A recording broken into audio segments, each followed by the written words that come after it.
Boots and all and stones bitter, taking rugby league into a different league.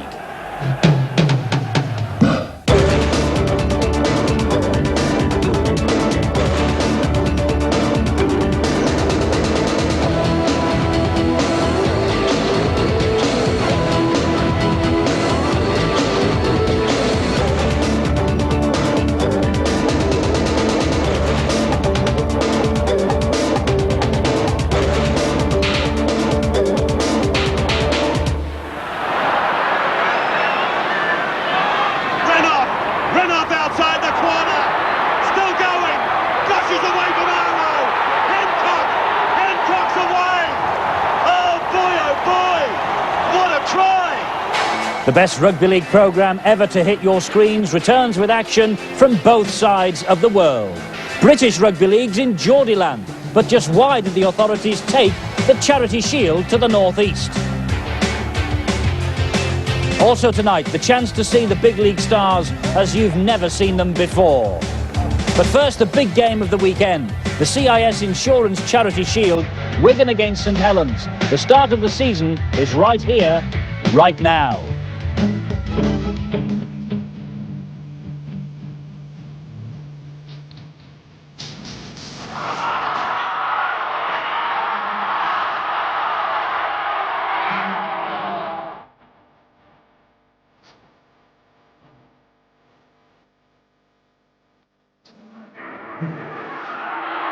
Connolly from Dummy Hard. That was a good ball up for Portugal. Sullivan.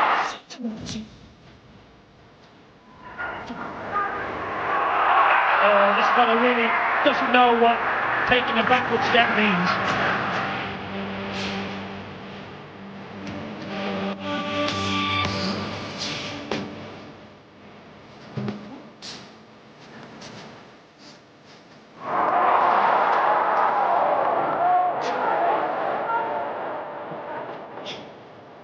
He'll have to produce something here.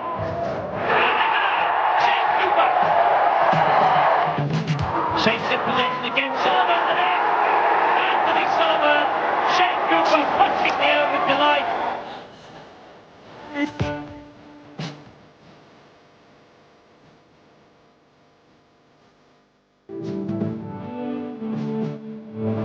Step away from one, step from two.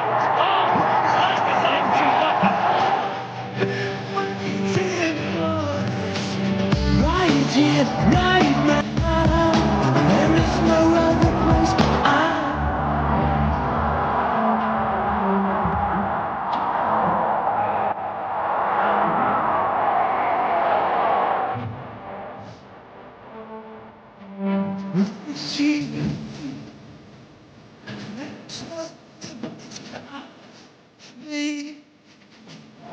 It's no crying.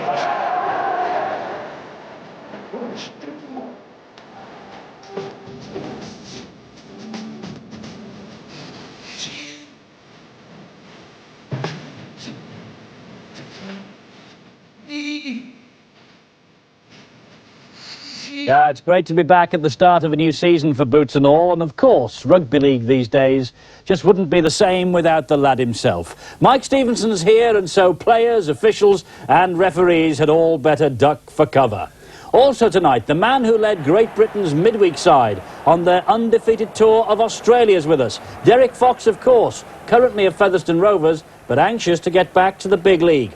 And a man who's never far away from the public eye, former Wigan chairman, current Great Britain manager Maurice Lindsay's here too. A man destined for the most powerful job in the game. Welcome, one and all. Maurice, I think we must come to you first of all. Defeat for you in Gateshead yesterday with Wigan. Martin Offiah's now in trouble because he didn't go up and get his medal. Have you recovered yet? Well, I've had a few aspirins, I must confess, boys, but it was the Charity Shield, and if you're going to be charitable to St Helens, why not do it in the Charity Shield? It's a nice day for them to have a good day. What about the Martin Offiah business? That was sad. We've yet to bottom it. We've yet to speak to Martin about it. He went directly down here to London after the game. We will interview him about it at the board meeting tomorrow. It could be sad. I understand he may have had an injury, but we need to determine it. It's very sad because... But this sort of thing, Maurice, seriously, I mean, the officials have to be a little bit tougher I mean, we got the incident in the Olympics just recently. A weightlifter refused his bronze medal, and they banned him from the game. Now, I'm not saying we don't want to do that with Martin, but we have to be tougher. I agree with you. You won't find either Wigan or the board of directors at Leeds ducking the issue. If Martin hasn't got a valid excuse, and he's either simply forgotten or he's ducked it, then he's got to face the consequences. At the end of the day, we have sponsors, we have television companies who expect a procedure. Because this is not the first time that this has occurred, and we can do without this in rugby league. Yes, it's a negative aspect that has to be sorted out. Players have to be responsible. You know, it's even sadder, Mike, because what we can't ignore is the fact that Martin is basically a very, very nice young man. Let me give you the illustration. On the Friday before the Charity Shield weekend, he drove up to Gateshead, met David Howes there, spent a whole day promoting the Charity Shield, did some coaching for kids in the Gateshead area, all for no cost. Now, that doesn't get headlines. Equally, the guy has come down to London, again working with Rugby League headquarters to promote the World Cup final against Australia, and that doesn't hit the headlines.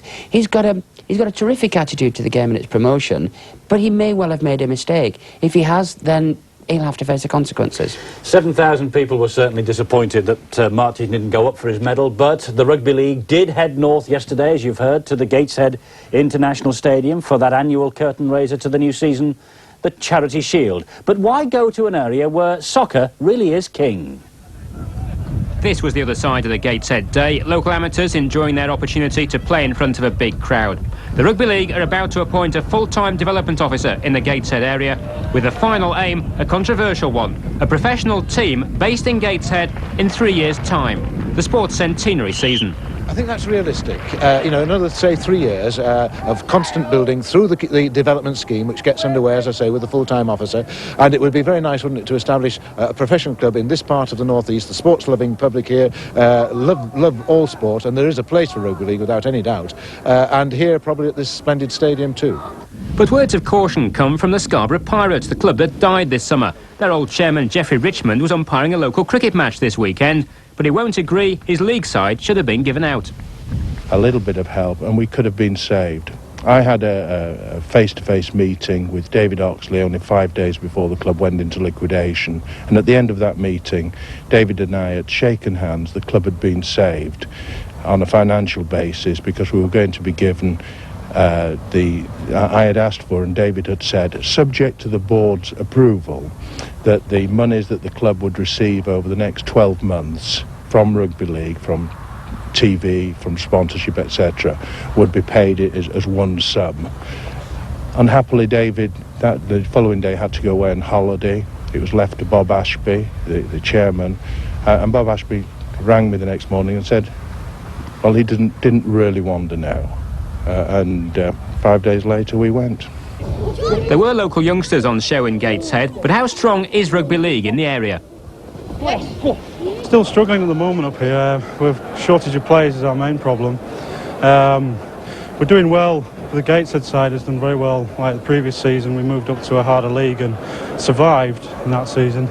There's probably in the whole North East, I think there's only 3 or 4 sides at the moment. There's no reason it shouldn't be a strong rugby league area. I mean, it's the right type of area for rugby league.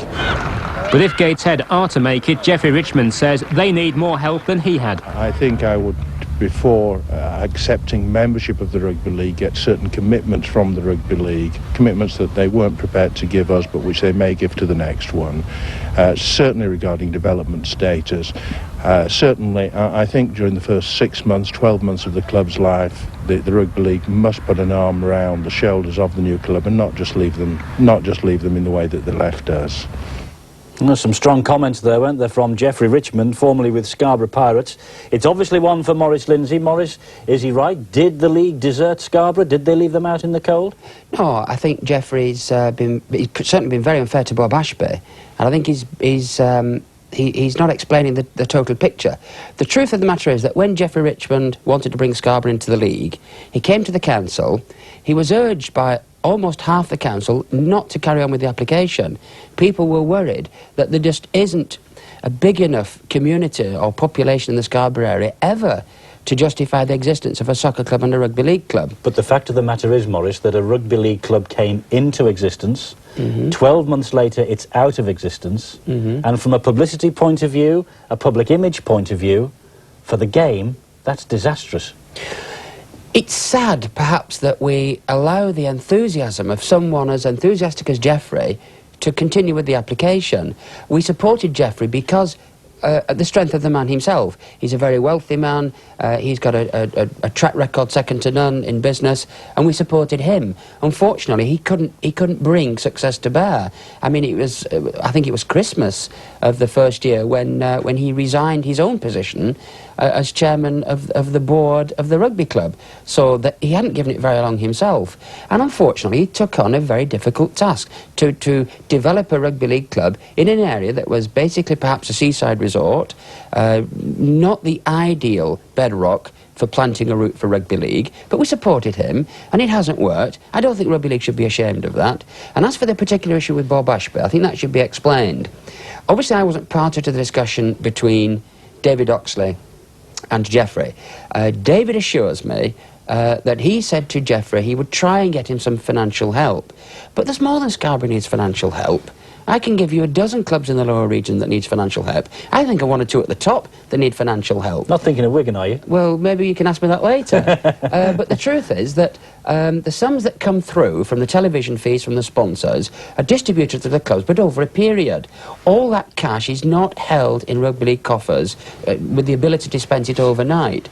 So it needed to be discussed, and I think Bob explained to Geoffrey that we weren't in a position to financially shore up Scarborough, because we'd have to do exactly the same for so many other clubs. So it's sad that Geoffrey's clubs failed, but I think we have to face it in these difficult times. It's just a fact of life, I'm afraid. Let's bring Derek Fox in, because he's been sitting there nice and quietly. It's about time I think we heard from you. Derek, you're a player.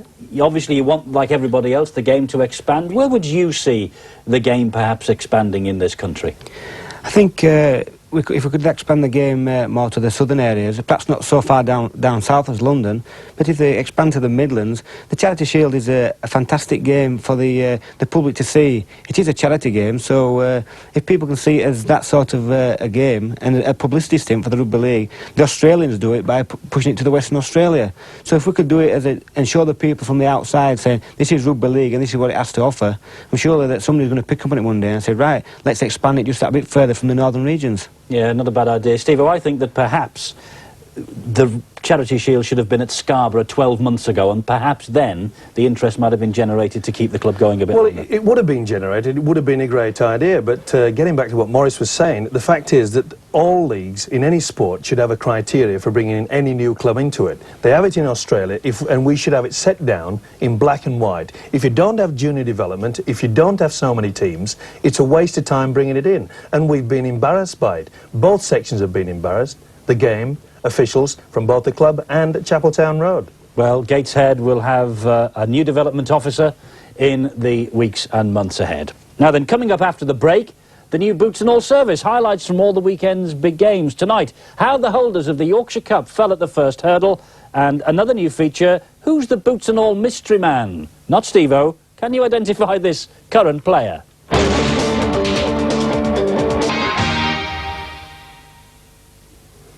It's the first Boots and All of a brand new rugby league season. Steve-o's here, along with two major figures from the summer tour to Australia, Maurice Lindsay and Derek Fox.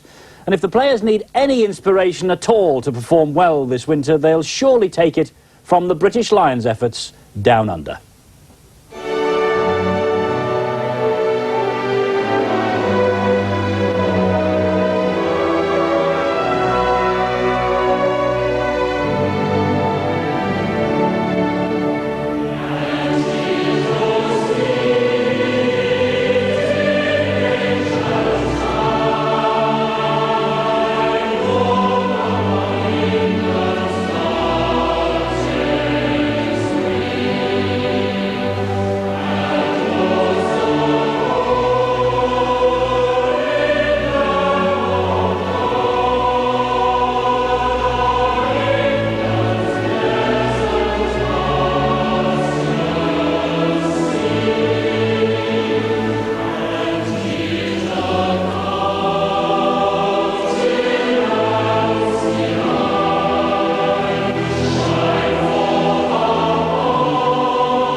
Fabulous. We've all got shivers up our backs here looking at that. Marvellous memories of the summer down under in Australia. But Maurice Lindsay, you've come home and you've decided, or at least you're recommending, that perhaps we should tinker with the itinerary a bit and move into Australia via New Zealand rather than Papua. It's yet to be discussed by everyone, but I think we should spend a fortnight in this country first of all, strengthening and freshening up from a very arduous season here, because traditionally we go the day after the Premiership final.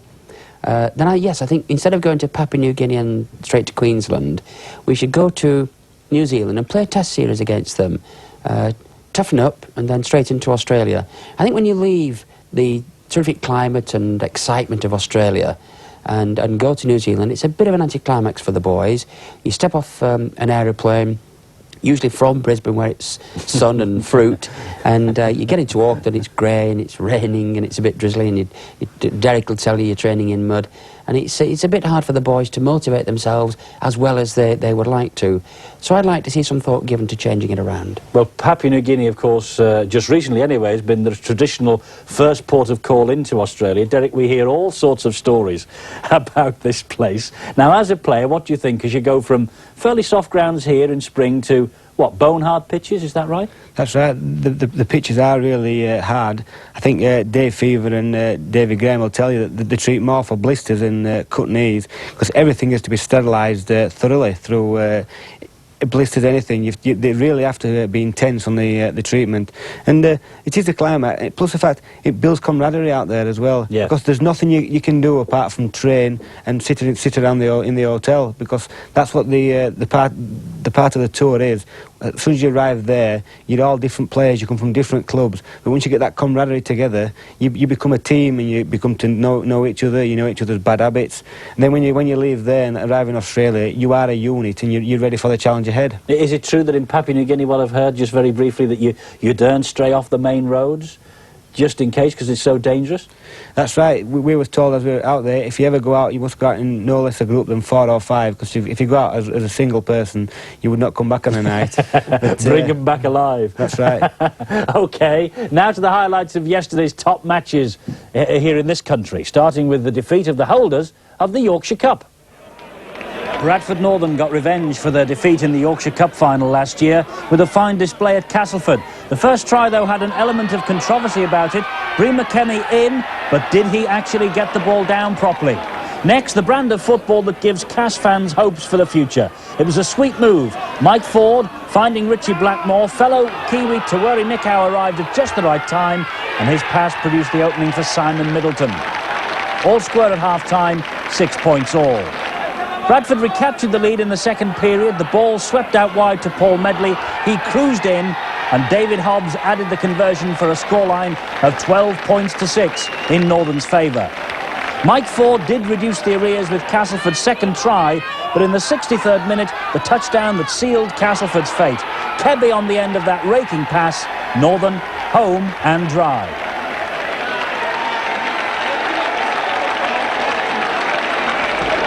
It wasn't just the Yorkshire Cup on Sunday. Salford in the red and Swinton in the blue were playing for the Swinton Liberal Club Cup. Now there's a big one. It brought the best out of Mark Lee at hooker, though. Good run and the first try of the game for David Fell. Last season, Salford had a bit of a fight against relegation. Swinton were relegated, but Salford have been boosted considerably by the news that Steve Gibson is now counted as English. A strong run from him here. He could be a major player again for them this season. Interesting bit of work coming up in the next try too. If Gibson's a personality there, so too is David Young. The Welsh prop has been revitalised since his move from Leeds. Young's run doing much of the work to set up the try, and a good piece of handling from Salford coming up too. The big move of the summer there has been the swap of Steve Wynn and Jason Critchley from Widnes, and Critchley involved here, setting up a try for David Fell, his second of a hat-trick. Adrian Hadley left in the other part of that move to Widnes, but if Fell keeps in that form, they shouldn't miss him quite too much. David Fell, the try scorer, and David Fell also involved in the build-up to this one, but the real scoring came from David Cruikshank. He's always looked an outstanding player, and one of the plus points of Steve Gibson now being counted as English is that Salford can play with Cruikshank and Coleman as their half-back partnership all season. It's a major boost at the Willows and a major boost with a victory too. Salford 38, Swinton 6. Big defeat then for Swinton at the start of the season. Huddersfield, by the way, are also through to the first round proper of the Yorkshire Cup. They beat Keighley yesterday quite convincingly.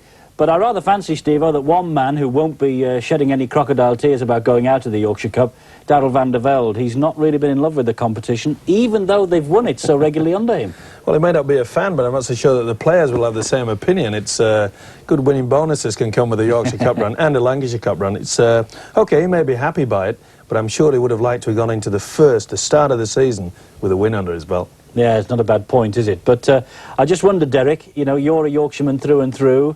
Castleford, many people see as perhaps Yorkshire's best hope, along with Leeds, it must be said. Where do you see the big challenge coming from Yorkshire this time? It's hard to say.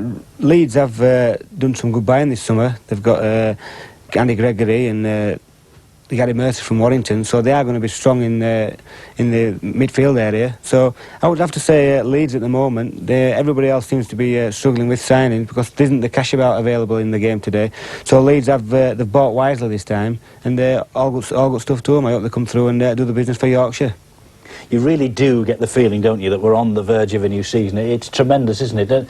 All right, you lost yesterday, but you must be looking forward to what's to come, aren't you?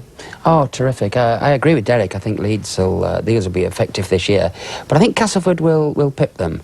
It doesn't surprise me that Castleford lost yesterday. I think that both coaches of the two clubs, Castleford and Wigan, are very similar in the way they prepare for a season.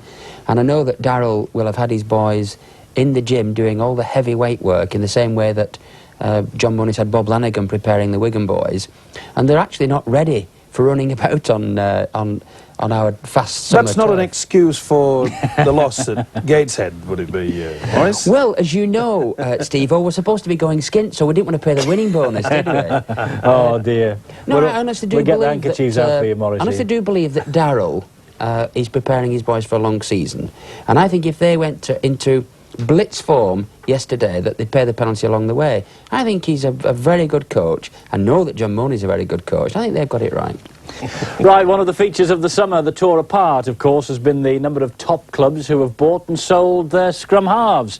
But what on earth's happened to Derek Fox, the man who led Great Britain's midweek men with such distinction?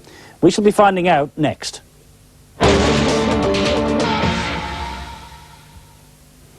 Scrum halves are in the boots and all spotlight now, and it's certainly been a summer of change for them. Let's just take you through the big names who have swapped clubs. Gus O'Donnell switched from Wigan to St Helens, £80,000 changed hands. Martin Crompton was the man Wigan fancied. Needless to say, he fancied them. The biggest surprise was Andy Gregory's departure from Wigan. Leeds moved in quickly, got their man. It meant no place for Bobby Goulding, so Goulding went back home to Widnes. The merry-go-round continued for Paul Bishop. Out in the cold at Saints, he went to Halifax. And Greg Mackey has returned for a second spell at Warrington after his 2 years with Hull. And so the $64,000 question now is, what on earth's happened to Derek Fox, known to be unhappy at Featherstone? He's with us tonight, so let's ask him. Derek, where on earth are you standing at the moment? At the moment, Eddie, it's all in limbo because after last week, the speculation was that I was going to Leeds. Unfortunately, Leeds, the offer was turned down, so they moved straight in for Andy Gregory. So I had turned down Halifax, and I could have been at Halifax a month back. Oh. But unfortunately, they spoke to me and said that the first offer had been turned down, so they pulled out of the deal. Dougie Lawton spoke to me again and says, will you like to come to Leeds? I said, yes, I'd love to come to Leeds. He says, hold out for, we're definitely going to buy you. But Featherstone held out for just that bit too much money, I think, because looking at the script there, all the players now are going for £100,000, and most of them are good scrum halves. I think Featherstone's just holding out for the 100,000 plus players. Well, I think you've missed a boat, both of you, both yourself and the club, because when you look through that list, all the transfer system has gone. There's only, what, let's say Hull and Bradford that could really look at affording £160,000, and I don't think they can find that sort of money unless they get a knight coming on a white horse full of pound notes coming out of his pockets. I mean, they really need a benefactor to come into it. So, I mean, does this mean that you could be out of the English system? Would you go to Australia? Yes, I did actually get an offer from an Australian club side at the back end of the tour saying would I like to come out during our off season. But the fact is, I would like to play and be there at the start of this season. Australia is an option for next year, but if it means having to stop out and going to Australia at Christmas time, I would possibly do that. Derek, is it definitely decided? Are you not going to play for Featherstone Rovers? Have you decided that in your own mind? Are you staying away? I have, yes. I spoke to the committee a couple of days after I came back from Australia, and I said it would be very hard to motivate myself playing against Winfield Cup side to play in the second division. I've no disrespect to any player that plays in the second division, but if you want to progress in this game today, with Sky taking over the rights to Rugby League, you've got to be playing first division football, and that is the main aim. I want to be playing first division football in the big league and earn honours. That's my main aim now. I've played for Featherstone Rovers for 9 years. I've won nothing. People say, is it financially? It isn't the financial side of it. It's that I want to earn honours and turn around at the end of the day and say, that's what I did in Rugby League. At the end of the day, financially, that'll come later. Peter Fox is the Bradford Northern coach. If he's watching tonight, what's the message to him? Come and get me. Well, the season is just beginning here in the UK. Perhaps not for Derek Fox, but there we are. But down under, it's boiling up to a climax with 9 sides still in with a chance of making the playoffs. The Brisbane Broncos have looked great all season. They've won their previous 4 games before playing Manly, and again in this match they showed their ability to attack from their own 25.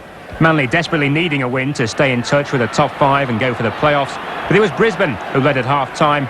From them, a typical piece of opportunism from the great backline. Renouf outside the corner, still going, brushes away from Arrow, Hancock's away, oh boy, what a try! Hancock scores for the Broncos. Renouf, a tremendous run. But though Brisbane led at half-time, this wasn't to be the walkover they've seen so often this season. Manly hitting back just into the second half from the mule, David Hosking. David Hosking, good yards. Desi Hasler, he's inside the 22. He's got 2 to beat. Picks up the winger Hancock. Hancock scores. Oh, super try laid on by David Hosking. I'll take a bow, Hosco. That's as good as a piece of front row forward players you ever want to see. Brisbane clinched the win though, 2 tries in the final 10 minutes from the Broncos. Now there's space out here for the Brisbane side. If they want to use it, inside ball. Lee has gone through. Forward pass was it? But away goes the centre, Chris Johns. And Johns goes all the way. Johns gets the try for Brisbane. Graham Lowe making his way down to the dressing rooms. Kevin Arrow puts it down.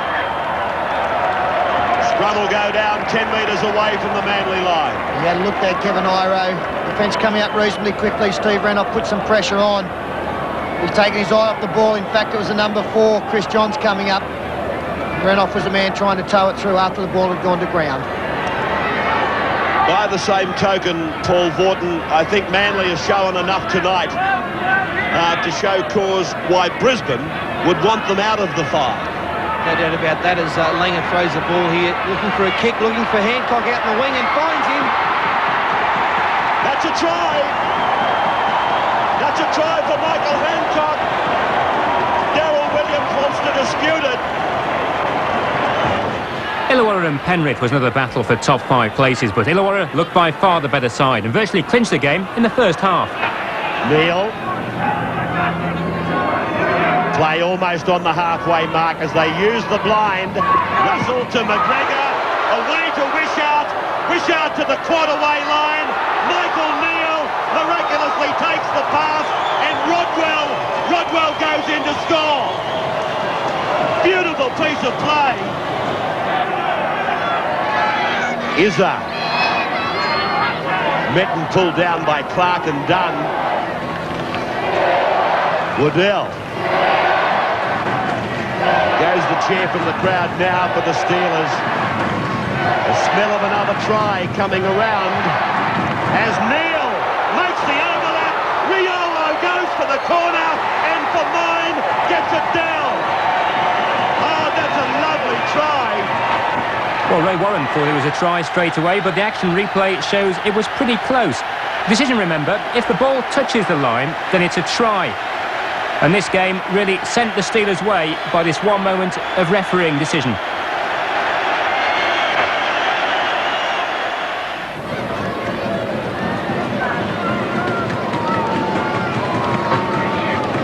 Wishart from the touchline.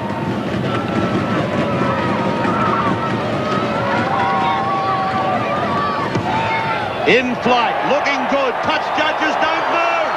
Oh, it's a booming kick. Great kick by Wishart. 12-0 to the Steelers.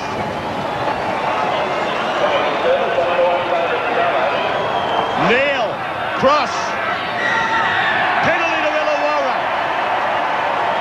Right in front of the uprights. Well, McNamara's the man that's being pointed to, or it may be the 11, Barry Walker. They both toiled hard, the 13-11 for Penrith, and this is a cruel blow. The penalty in front, put Illawarra 14 clear. The captain leaves the field. Wishart. 11 out. Puts it in the air. And Illawarra lead by 16-2. So this is the position with 2 games to go, and remember, 5 sides qualify for the playoffs. Brisbane, the minor premiers. And the crucial match this week is Manly against Illawarra. Remember, you can see that game and the pick of the rest of the Aussie action in our regular roundup, 9:30 on Wednesday evening. Now then, talking about Australia, Andy Platt, Wigan's prop forward's been rumoured to be heading down under ever since the tour. Maurice Lindsay, what is the latest situation with Andy now? Well, I'm delighted to be able to tell you, Eddie, that Andy signed a new 2-year contract with Wigan today. Just before I got on the aeroplane to come down, he met myself and Jack Robinson. We talked it through for about the 20th time, and Andy actually signed a 2-year contract, and I couldn't be a happier man. In my opinion, he's the greatest prop in the world. He lives in the town. I'm thrilled to bits. Mike, we said yesterday, didn't we, that the Saints' defeat, if Wigan want any inspiration, there it was. They missed him. And they must break the bank to get him. My word, they missed him. And evidently they were giving a lot of money out at Parramatta. They wanted him badly. Dennis Fitzgerald was very keen to get hold of him. But that leaves you a big space at Wigan now, Maurice. Overseas-wise. Well... Come on, you've given us one exclusive, give us the next one now. Well, we always do what you tell us. I mean, you two decided yesterday that we had to sign Andy Platt, so we went out and did it, so you better tell us what to do now. I tell you one player who won't be coming, Maurice, and that's Mark Geyer, because I've just heard just half an hour ago that he's been involved in a car accident and he's got an injured knee which needs operation. So I'm afraid the stint in England, and I'm sure a few of the Leeds fans will be disappointed quite disappointed over that. Yes, indeed, that's sad for Leeds. We were thinking about him for the centres. So you've lost out on Mark. Who are you going for? We need a centre to replace Gene Miles. We have been talking to friends in Australia and New Zealand and Papua New Guinea and Russia. We'll have an overseas player coming in to fill Gene Miles' spot. Obviously, it would be proper to reveal who the player's name would be, but he's a quality player, and I think I think the Wigan public will be pleased when he arrives. Can I throw a name at you? Mark Throw as many McGaw? as you like. Mark McGaw. Oh, was he Mr. Magoo? Was that him? We're getting nothing from him. OK, we'll leave you to it, Maurice. Coming up after the break, we reveal the identity of our mystery man. Here now your final clue, his name in a few moments.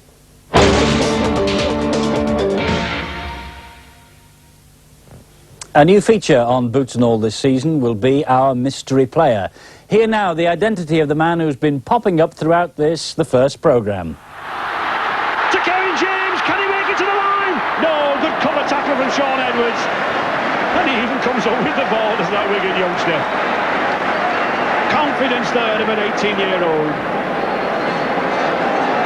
Many consider that in future he'll be a half-back, but what a fine game he's having as a full-back. Well, 8 years on, he is a half-back, of course, for both club and country. At 25, Shaun Edwards has just played in his own testimonial match between Wigan and Great Britain, and Wigan won by a point. Inevitably, Shaun Edwards scored a try, and as he always does, enjoyed every moment of it. Shaun Edwards, the Boots and All mystery man this week. Best of luck to him for the rest of his benefit year. Well, while Edwards has been busy with that and the tour, other players have been involved in even more bizarre activities. The Rugby League now boasts its very own charity cricket team. It was hardly Lords, but the re-emergence of a Rugby League Stars cricket team at the picturesque Cheshire village of Port Shrigley showed that some of our Blood and Thunder boys can match it with the best when it comes to putting bat to ball. Thanks to the hard work of this man, Salford's league doctor Brian Miller, league players now have the chance to hone their competitive edge in the off-season.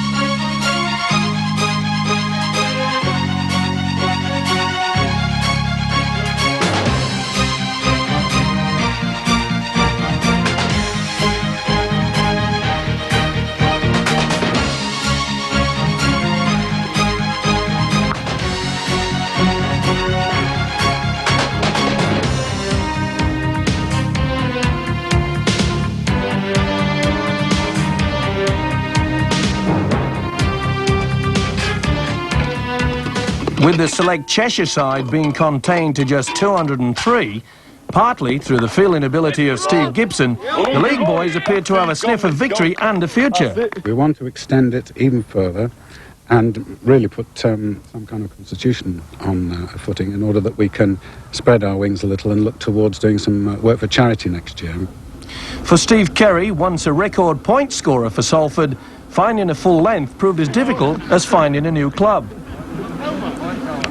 I've still got another season left with Salford, but Kevin Tamati and Terry Cassidy have made it quite clear that they're not going to play me in the first team, and I think I'm a bit too young yet to retire out to grass in the A team. Like I say, a few clubs, Oldham especially, is the club I wanted to go to, but as yet the player swap deal situation hasn't materialised yet, so I'm still hoping though. A couple of weeks to go. Hopefully it's a bit late, but hopefully something will come up. Well, let's hope that we don't have to force you into cricket as a full-time profession. No, I've been seeing the way I've bowled out there today. I don't think that's the opportunity or the right move anyway, so we'll see how we go on. Whilst the point-scoring machine hardly looked likely to threaten Ian Botham, it was obvious the likes of Jonathan Griffiths and Alan Hunt had played before. Yeah, well, from being about 10 years old, I started playing rugby and cricket. One in the winter, one in the summer. Got up to Yorkshire schoolboy level as a wicket keeper. So it tailed off really when I signed professional. But I still like to keep in touch in the game every so often. Welsh star Jonathan Griffiths not only looked the part in the field, he displayed plenty of class when he padded up, scoring a handy 77 in an opening partnership with Hunt of over 100. Despite a collapse in the middle order, the league boys overcame some dubious umpiring decisions to sneak a victory with 1 over remaining. The John Arlott of Rugby League, eh? My word. Hey. I didn't see you in the whites, though. You didn't fancy having a bash? I can't believe you didn't get involved. Well, they couldn't find a box to fit. Enough said. Derek, apart from all the touring, do you get up to anything in the summer? Anything you do? Do you know at all? Helping me find the box, that's what it does. Oh, dear me. Morris, I can see you in the slips. I think. Oh, absolutely. Ian Botham, number 2. Well, you could hardly put him as a wicket keeper. In fact, Botham you couldn't. You wouldn't even be able to see all the stumps. We could wear one glove each. He could have the left side, I could have the right side. Double up. Cricket, eh? Well, I wonder if it will catch on as far as Rugby League is concerned. Morris, you're champing at the bit. You want to put the record straight about Wigan being short of cash. And you wrote a nasty article, Mr. Hemmings. I was glued to it yesterday. Hiss. Oh, Boo. Mr. Hemmings. the poison pen. I only tell the truth. I know. No, it's ridiculous to say that Wigan were financially creaking. They built a new £2 million stand, bought Martin Offia for £440,000. That's why you're financially creaking? Well, I think somebody's got to sign the cheques. And you're supposed to have money in the bank when you sign cheques, you know, Eddie. You'll find out one day. But in all honesty, Wigan have just tried to do some sensible negotiations. It didn't mean to say that we weren't going to come through with the goods, and I think signing Andy Platt has probably shut everybody up today. But I think you two have got a cheek anyway. He writes an article saying that Wigan have got no money left, and as soon as he arrives, Steve says, I've got to pay for dinner tonight when we go out from here. Absolutely. Sounds pretty reasonable to me. Well, I know another carve-up. I know something. No. There'll be one round this table who won't be paying. And I must say I'm very proud to admit it. Actually, you did get a drink out of him, didn't you, in New Zealand? That's right, I fetched it along tonight. I think we should. I think we should stop it right now. All right, we'll leave you alone for this week. There's still plenty. There's about 30-odd more Boots and Alls to come. Well, it's a big week for the game coming up. The kick-off, of course, to a new season always sets the old pulse racing. But this year, for the first time, courtesy of Sky Sports, the season gets underway on Friday night as the second division champions Sheffield Eagles face mighty Wigan in the first of our Friday night big league programmes. The other highlight is Leeds against St Helens. You'll be able to see that match here on Sky as well, Sunday night at 9. Now, another new feature on Boots and All this season will be your chance to beat the brain. The brain, though, belongs to Steve-O, so it shouldn't present too much of a problem. Steve-O's got to predict the results of all these games. That's the first division fixtures this week.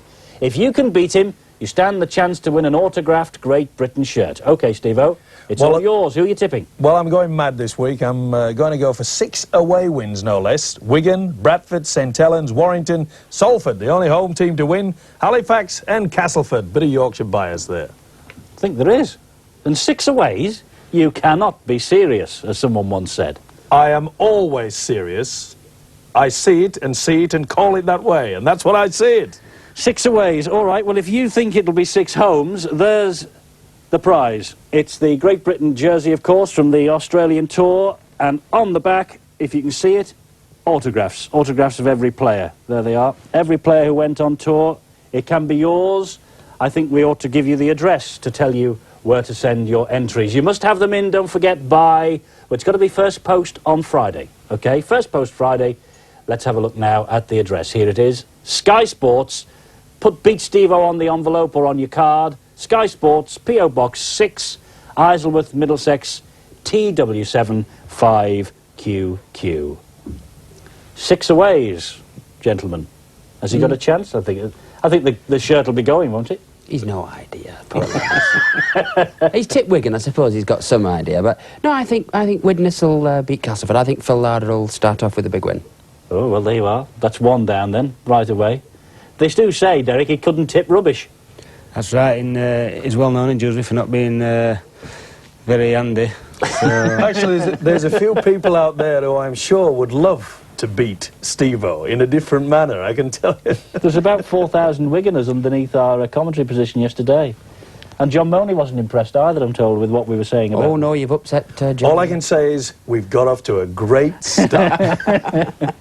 We sure have.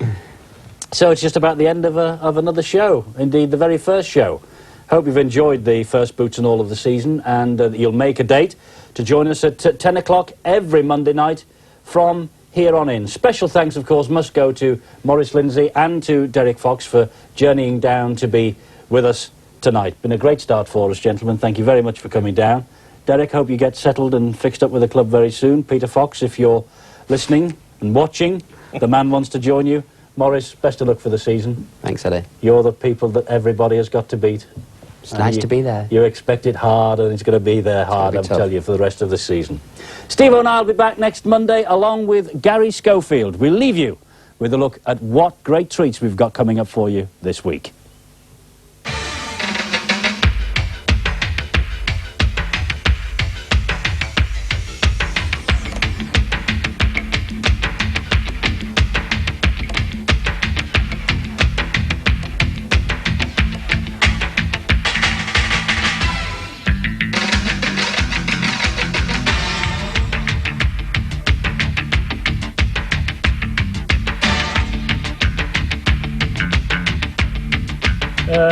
Aye.